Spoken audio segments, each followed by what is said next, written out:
In this part, we discuss the case of parallel wires carrying current. And of course, we are considering parallel wires of infinite lengths. Here we are considering two parallel wires X and Y, or two conductors cut parallel at a separation of A from each other. And X carries current I1 and Y carries current I2. Steady currents. If these two wires are carrying current, then definitely both these two currents will be producing their own magnetic fields around them. Now there will be a mutual interaction between the two wires, and there will be definitely a force acting between the two wires. So we have to calculate the force of interaction between the two wires, for which I consider first that X carrying current I1 produces a magnetic field around it. And in that magnetic field, the conductor Y is kept. Then definitely, due to the magnetic field B1, there will be a force acting on conductor Y carrying current I2.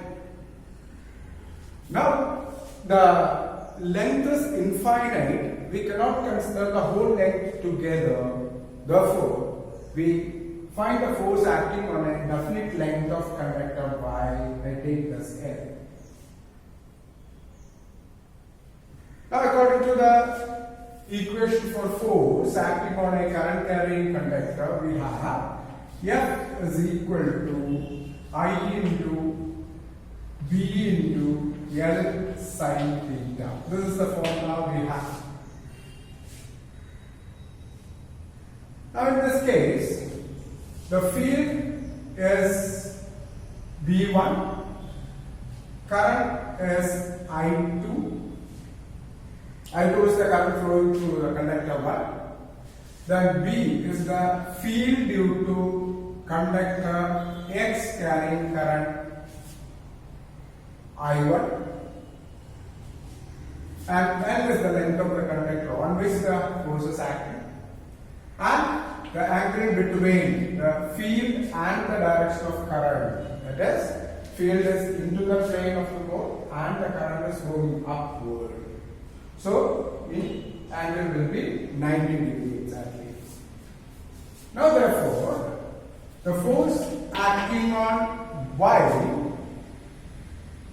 will be equal to I2 into magnetic field due to the current I1 will be mu 0 by 4 pi into 2 I1 by A, derived formula, Ampere circuit law, into L into 1, because sin 90 will be coming.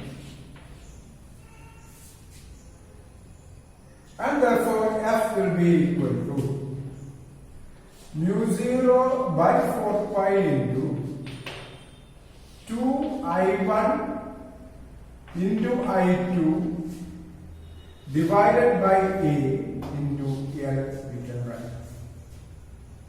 But being infinite length, we can define a quantity called force acting per length of the conductor.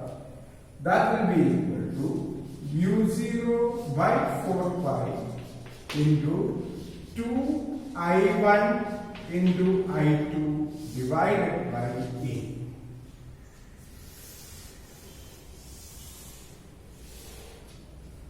Now, this is the force acting per unit length of conductor Y carrying current I2 due to the uniform magnetic field B1 produced by the current I1.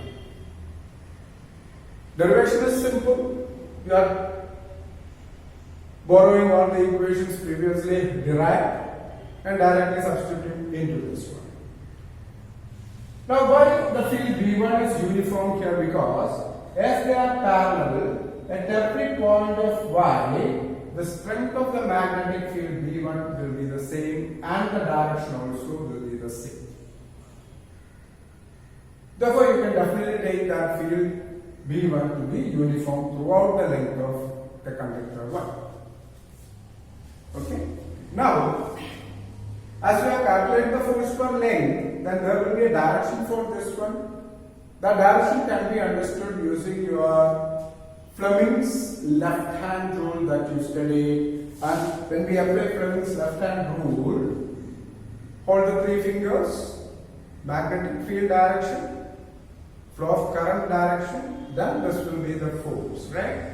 So I am holding it, direction of the magnetic field, direction of the current, upwards, then the thumb will be pointing towards me. That means there will be a force acting which will be acting towards the conductor X. Okay? Now, this is the force acting on Y due to X. But you can take this very same time that conductor X is experiencing a force due to the field produced by conductor Y. You can consider the same length over here and you can derive the formula. Again, you get the very same formula for that. But there is a small difference there. I1, B2, L sin theta to come. And final equation will be one and the same. Alright? But derivation that is left to you, you can do it. But when we consider that field due to Y, that field will be coming like this. Okay? Then at this particular point, the field B2 will be towards you as per the direction. So it's coming like this, and here the direction of the field B2 will be towards you. Then the force you calculate, force per length, if you calculate this is the force per length, you are getting definitely. But the direction of the force, you can see left hand rule, direction of the magnetic field towards you, current upwards, so definitely the force away from me, that means the force acting here will be along this direction.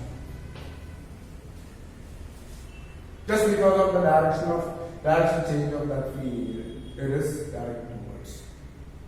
So what we are seeing here is these two conductors are acted upon by a mutual force, one on the other at the very same time. A mutual force per length which is given by mu 0 by 4 pi into 2 I1 I2 by A. Okay? But there is one more thing to be noted. Here we have taken the direction of flow of current same way. Therefore, they are coming towards each other. The force will be towards each other. A mutual attraction is there. But if the currents are flowing in the opposite directions, what will happen? You can definitely find that the magnitude remains the same, but if the currents are flowing in the opposite direction, you can see the force will be acting away from each other. That means there will be a repulsion between the two conductors. So note down this very particular point. If the currents are along the same direction, mutual attraction. If the currents are flowing in opposite direction, a mutual repulsion is coming between the two wires carrying currents.